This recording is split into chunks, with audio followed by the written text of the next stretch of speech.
এবার আমাদের বাংলাদেশ থেকে দর্শকরা তেমন উৎসাহের সাথে আইপিএলটা উপভোগ করবে না। যেখানে সাকিব খেলবে না, যেখানে মুস্তাফিজ খেলবে না, আমি মনে করি যে একটা বৃহৎ একটা গোষ্ঠী এখানে আইপিএল দেখবে না আগের মতো করে। আমি আইপিএলকে ওভাবে প্রাধান্য দিব না, কারণ যেহেতু আমার দেশের কোনো প্লেয়ার খেলছে না, তাহলে এখানে একটা ক্ষোভ থেকেই যায়। ইন্ডিয়া অলওয়েজ বাংলাদেশে ডমিনেট করে আর কি, ঠিক আছে। যে যখন আপনার মাশরাফি পিক ফর্মে ছিল, এক বছরে 49টা উইকেট পাইছে, তখনও মাশরাফিরা যখন কলকাতা নিচে দলে তখনও সবগুলো ম্যাচ খেলায় নাই, ঠিক আছে। একটা দুইটা ম্যাচ খেলায় আর কি, জাস্ট আপনার ওই ফেসবুকে লাইকস বাড়ানোর জন্য, ভিউজ বাড়ানোর জন্য, ফলোয়ার্স বাড়ানোর জন্য এই সব কাজে আর কি একজনের নেয়। যে লাইক আশরাফুল্লাহ যখন মুম্বাই নিছিল তখন ওরা খেলায় নাই, কিন্তু ওই যে ফলোয়ার্সগুলো বাড়ায় নিছে আর কি। লাইক এইভাবে মুস্তাফিজের সবাই ইউজ করছে মোটামুটি। মুস্তাফিজ লাস্টবার অনেক ভালো করেছে, লাইক যখন সে আইপিএল থেকে চলে আসছে তখন সে মনে হয় হাইয়েস্ট উইকেট টেকার ছিল, এবং সাকিব তো দীর্ঘদিন ধরে অনেক ভালো খেলে আসতেছে আইপিএলে। সেই হিসেবে আমরা আশা করেছিলাম যে সাকিব আর মুস্তাফিজ অ্যাটলিস্ট দুজন হলেও টিম পাবে, বাট তারা যেহেতু টিম পায় নাই আমরা অনেক আশা হতো।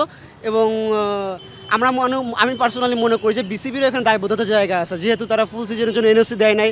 আমরা বলতেই পারি যে এই যে ক্রেজনেসটা থাকে বাংলাদেশের একটি প্লেয়ার খেললেও, সেটাই এবছর একটু কম থাকবে।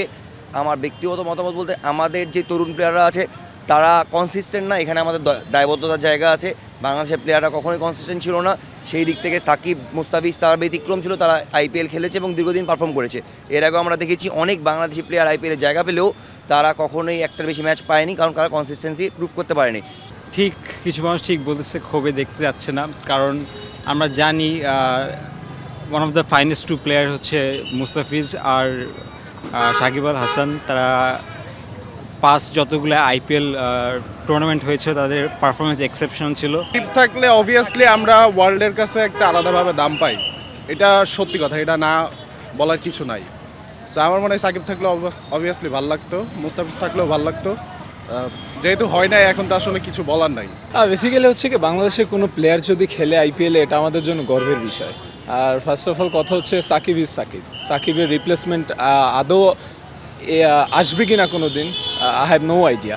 সো আমার মনে হয় যে সাকিব আল হাসান যদি আইপিএল খেলতে পারতো বা কোনো দল নিত, ইটস এ হিউজ আমাদের জন্য অনেক।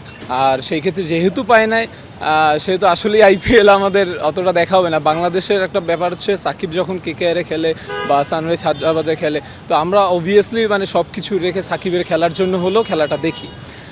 তো এখন যেহেতু নাই, সেহেতু ওই রকম একটা থাকবে না যে খেলা দেখার মতন। কারণ মোস্তাফিজ ওয়ার্ল্ড ক্লাস বলার, যে কাটার মাস্টার নাম সেই কোথা থেকে এসেছে সব কিছু আসলে আইপিএল নিজেও জানে, ইন্ডিয়া নিজেও জানে, ওয়ার্ল্ড নিজেও জানে মোস্তাফিজ কি, সাকিব আল হাসান কি। সো আমাদের মতো উচিত ছিল সাকিব বা মোস্তাফিজকে আইপিএলে রাখা, যেহেতু নাই সেহেতু কিছু করার নাই, হয়তো সাপোর্টটা তো দেওয়া হবে না, এটাই।